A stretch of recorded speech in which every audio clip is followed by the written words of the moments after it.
Good evening. Thank you for coming. Bonsoir. Merci d'être présent. I'm Chris Krepsky with the Transportation Safety Board of Canada. Je suis Chris Krepsky avec le Bureau de sécurité des transports du Canada. We're going to start with a presentation in English. Then we're going to do the same thing in French. After which we'll have time to take a few questions. Over to you, Ken. Good evening. My name is Ken Webster. I'm an investigator with the Transportation Safety Board of Canada. I am the investigator in charge of this occurrence. Yesterday at 6:30 p.m. we were notified of an aircraft accident in the Kingston area. Shortly after that, we gathered our team of 4 investigators plus support staff, and we deployed to the site early this morning. Before we get started with what we know, I'd like to take this opportunity to offer our condolences on behalf of the TSB. I imagine this is a very difficult time for the families, and I hope we will be able to provide some answers in the future. Here's what we know now. An American registered PA-32, commonly known as a Cherokee 6, departed Toronto Buttonville Airport on a visual flight rules flight. Preliminary information indicates the destination was Quebec City. There were 7 people on board the aircraft. It appears that the aircraft intended to land in Kingston, as there were communications with the Kingston Flight Service Station just prior to the accident. Shortly after 5 p.m., the aircraft collided with terrain approximately 2.8 nautical miles north of Kingston on the center line for the north-south runway. Unfortunately, all 7 people were fatally injured. The aircraft was destroyed and came to rest in a northerly direction. Examination of the wreckage indicates that the angle of impact was very steep. However, there was no post-impact fire. The emergency locator transmitter activated, and search and rescue was involved with searching for this aircraft. There were reports of deteriorating weather en route. However, at this time, we don't know to what effect this had with the accident. However, we will obtain detailed weather information as the investigation proceeds. As the investigation continues, we'll also seek to obtain further details on any other communication between the aircraft, flight service, air traffic control, and any other aircraft. Right now, we are in the field phase of our investigation. We will continue to examine the aircraft wreckage, collect all data that we can, conduct witness interviews.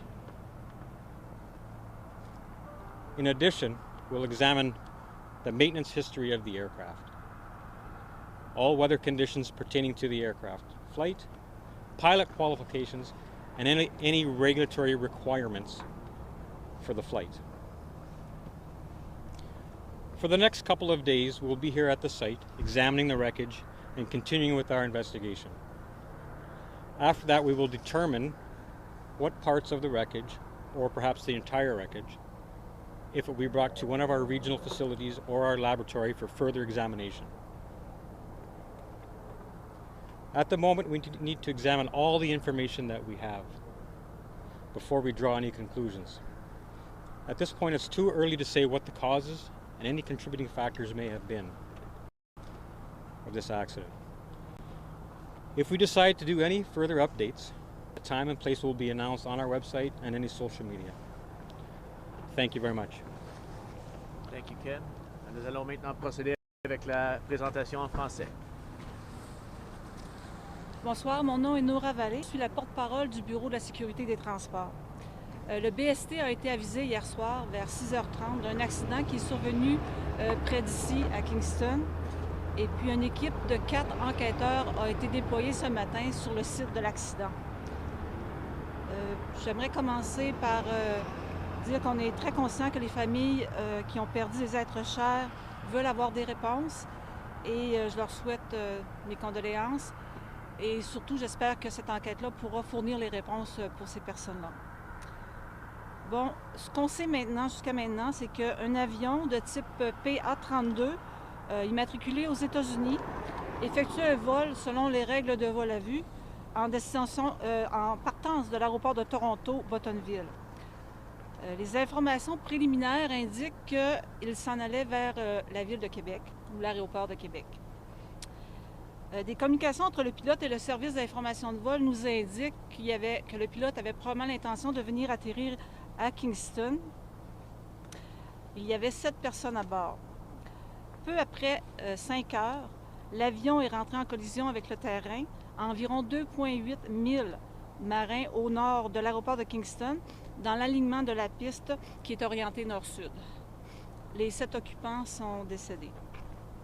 Selon un examen initial de l'épave, l'angle d'impact avec le relief était très prononcé et la position finale de l'avion était orientée nord. Il n'y a pas eu d'incident après l'impact. La radiobalise de repérage a été activée et le service de recherche et sauvetage a fait partie de l'exercice de recherche. Nous savons que les conditions météorologiques au moment de l'accident se détérioraient, mais on ne connaît pas encore ce que ça a pu jouer comme rôle dans l'accident. Par contre, nous allons recevoir un rapport détaillé de la météorologie et analyser cette information-là. Juste avant l'accident, il y a eu des communications entre le pilote et la station d'information de vol de Kingston. Et au cours de l'enquête, on va être capable d'analyser plus les conversations avec la FSS, mais aussi avec les autres contrôles aériens autour et ou les autres avions. À l'heure actuelle, ce que nous savons, on est à l'étape du travail sur le terrain. Donc, on est à l'étape de collecter les informations, examiner l'épave. On va mener des entrevues avec des témoins. On va aussi examiner l'historique de maintenance de l'avion, les conditions météorologiques, les qualifications du pilote et les exigences réglementaires. Et dans les quelques jours que nous allons faire ça, on va aussi déterminer ce qu'on va faire avec l'épave. Donc, si c'est nécessaire, on va la transporter au laboratoire du BST pour faire plus d'examens.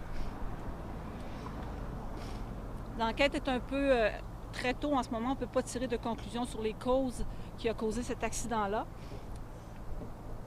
Et si nous décidons de faire donner de plus d'informations, faire d'autres points de presse, on va l'annoncer l'heure et la date sur le site web et sur les réseaux sociaux. Je vous remercie. Merci beaucoup. All right, so we'll take a few questions. We'll ask you, if you want to ask a question, we'll take one question, one follow-up, so we'll give everyone a chance to ask some questions. Go ahead. The airplane, the Piper Cherokee, was a 6-seater, but there were 7 people on board. Are you going to be examining the implications of that? So what we know now that there was 7 people on board the aircraft. This type of aircraft has a provision for 7 seats in some configurations. However, we found 6 seats at the accident site. So at this stage of the investigation, it's too early to tell what the outcome will be with that. But I can tell you that we do look closely at this type of information and move forward from then on in. Ken, we spoke to friends of the victims, and they tell us 3 children were on board, a 3-year-old boy, an 11-year-old daughter, and a 15-year-old son. As investigators approaching the scene, as the emergency workers, were you aware of that, and how did you deal with that coming upon the scene? Well, certainly it can be challenging for all first responders and investigators in a scene like this. But it's important that we think objectively and try and do our job regardless of the circumstances. We're here to provide people with the answers and why an accident happened, and we need to make sure we do that efficiently. So the pilot took off in VFR conditions. Was the conditions VFR here? That's a good question, and that's something we will look closely at as part of our investigation. It's too early to tell what he was experiencing at that exact moment. So we need to get a more detailed weather information and look closer into that of what he was experiencing at that time. Do you know if the pilot was instrument rated or? That is also something we need to look into. It's too early to tell at this time, so that's part of our investigation. Anyone else? Have you notified next of kin yet? You'll have to refer to that question to the police. I'm sorry. What can you tell us about the nature of the communication with the Kingston area airport? So I can confirm that there was communication with the aircraft and the flight service station based here at Kingston, but I can't confirm the nature of that at this moment. However, I can tell you that we'll be obtaining all that information in the near future and combing through that to see what the communication was and if that had anything to do with the accident. Question en français. Question en français? Oui. Madame Vallée, est-ce que vous pouvez nous confirmer l'âge des victimes, s'il vous plaît? On ne peut pas vous confirmer l'âge des victimes maintenant, ça va être le coroner qui va faire ces déclarations-là. Pouvez-vous nous confirmer qu'il y a 3 enfants qui étaient à bord? On peut confirmer qu'il y a 3 enfants à bord. Est-ce que vous pouvez nous confirmer qu'il y a 2 Canadiens et 5 Américains? C'est les informations que j'ai eues, oui. Est-ce que je peux vous demander de l'expliquer? Parce que vous avez répondu à une question, oui ou non, mais est-ce que vous pouvez juste nous dire ce que la confirmation des 5 sur la provenance des victimes? Non, j'ai pas l'information sur la provenance des victimes, excepté qu'on a 5 Américains et puis 2 Canadiens à bord. C'est l'information que j'ai. Merci. Oh. Is it 6 seats including the pilots? A total of 6 seats, yes. So that includes the pilot seat. So That's if there correct. are 7 people, that means someone was on someone's lap, perhaps a 3-year-old. Yeah, we don't know how or where the people were situated in the plane at this time. So we do know that there was 6 seats on board, and we'll have to look further into that and to see what we can find out about that And those information. are all seatbelts? Every seat, 6 seats has a seatbelt? All the seats were equipped with seat belts, and our investigation will look into if those seat belts were being worn or not worn. At this point, unfortunately, we can't provide that information because we just don't know. The plane had stopped in Buttonville. Was that to refuel? And where had it been previous to that? Where did it take off from originally? We knew on this flight it departed from Buttonville. However, at this time, we still have to look further into the history of the aircraft and its flying in the area and where it was going. Does it look to you like the aircraft nose down, or how did it impact? Yeah, so like I said, it was a very steep impact. So significantly steep, and the aircraft was destroyed. So.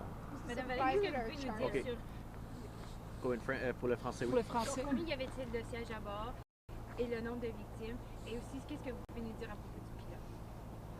OK, donc il y avait 6 sièges à bord. Il y avait 7 personnes à bord. Et puis, on n'a pas d'informations encore vraiment sur le pilote par rapport à ses qualifications. C'est juste qu'il y avait des licences. C'est toute l'information qu'on a pour l'instant. Mais est-ce que ça veut dire qu'un des enfants aurait pu être assis sur un autre passager? Et tous les scénarios sont possibles en ce moment parce qu'on n'a pas cette information-là. Can you Okay. describe a little bit of the scene, the crash site? There's obviously deep brush. We hear there might be small land as well. Is that correct? So it is in a wooded area. There is a significant amount of trees, underbrush, some swamps in the area. It is a typical area you might find in this country that's without houses and whatnot. So it is accessible by walking in, but it's a wooded area. The condition of the airplane, you said, was completely destroyed. The Mhm. photo that the TSB tweeted out, it was a crumpled airplane. Did the engine leave the airplane? Was it did it? So what we found on the wreckage was that to the best of our knowledge, all of the aircraft was present. The engine was there, all the flight controls were there, the wings, the tail section was all there. So now we had to figure out the rest of it and figure out we have to put the aircraft back together like a puzzle. So we have to lay it out and try and figure out what went wrong with this flight. We have to check all the mechanical workings of the aircraft to see that if it was working properly at the time of the flight. So you can imagine it's a pretty big task, and that's what we're here to do for the next couple of days. Was a black box Go ahead. located? So this aircraft does not have what you refer to as a black box. It's called a cockpit voice recorder or a flight data recorder. And this aircraft does not have one, and nor is it required to have one by regulations. However, that being said, there are other types of electronics on board the aircraft which may provide some useful information. This be including GPSs, personal electronic devices, and those type of things. So those will be sent to our laboratory. Information will be downloaded, and we'll try and reconstruct the flight if possible. Is this a private or chartered flight? To the best of my knowledge, it's a private flight. What are you able to tell us about this particular model of aircraft and its safety record? That I can't tell you at the moment because I don't have that information. However, I can tell you that that is something we look at with regards to accidents, generally speaking. So we will look into the aircraft history and research other accident databases as well. En français, Madame Vallée, à ce point-ci de l'enquête, quelle est la cause la plus plausible? Oh, ce serait de faire la spéculation parce qu'on est vraiment au début de l'enquête. On est au moment où on ramasse toute l'information. On a plusieurs étapes à passer avant. On va se rendre dans nos bureaux ensuite et puis quand on va avoir toute l'information, on va commencer à faire l'analyse et commencer à faire des causes probables ou des facteurs contributifs. C'est beaucoup trop tôt dans l'enquête pour répondre à cette question. Vous avez tout à l'heure parlé de la destination, c'était Québec. Oui. Est-ce que vous pouvez dire que Kingston, c'était vraiment un arrêt d'urgence, un arrêt que le pilote a dû faire qui n'était pas planifié? On n'a pas toute cette information-là en ce moment. La seule chose qu'on sait, c'est qu'il s'en allait en destination de Québec. Et même cette information-là, pour l'instant, on va la confirmer. Et puis, on sait qu'il allait atterrir à Kingston parce qu'il a parlé avec la station d'information de vol. C'est l'information qu'on a pour l'instant, mais on va continuer à rechercher au niveau des communications qu'il y a eu puis essayer de voir qu'est-ce qui s'est passé plus en détail. Mais au départ, lorsqu'ils ont quitté l'aéroport dans la région de Toronto, est-ce qu'ils devaient se rendre à Kingston ou à Québec? Ils devaient se rendre à Québec, selon l'information, mais on n'a pas de plan de vol pour confirmer. C'est ce qu'on sait comme information, c'est qu'ils s'en allaient à Québec. Et puis, qui ont contacté la station d'information de vol de Kingston et il semblerait qu'avec ces informations-là, ils s'en venaient atterrir à Kingston. C'est ce qu'on a comme information. Merci. Take one more question. Is there anything more that you can tell us about the weather? Because a source tells me that there were cautions for pilots at that time of heavy winds and moderate to severe turbulence, low visibility, and considering it was 5 o'clock and the sunset at 4:30. Aren't these all factors that a pilot would have been aware of? As you can imagine, weather changes frequently. So pilots are always faced with, obtaining the latest weather, looking at the forecast, looking at the weather along different stations. And the weather from one station may vary greatly from another station. So at this point, all we have to go on is we know that it was deteriorating to some point. So we have to look into exactly the route of the aircraft, where and how the weather was along his route, and when he got here, what it was like. So that's what we need to do. Thanks very much. The final destination was Quebec City. That was the plan. Was it the plan to land in Kingston? Well, that's something that we need to look into as well. So as you can imagine, at this point of our investigation, it's very preliminary. So there's a lot of information coming into us at the time, and we need to actually look at that and see what is the factual information and where we need to go from here on in. Will you guys officially identify the pilot, or is that Won't be us. No, it won't be us. It'll be the police or coroner. Thank you very much. Thank you. Thank you all. Thank you. Thank you.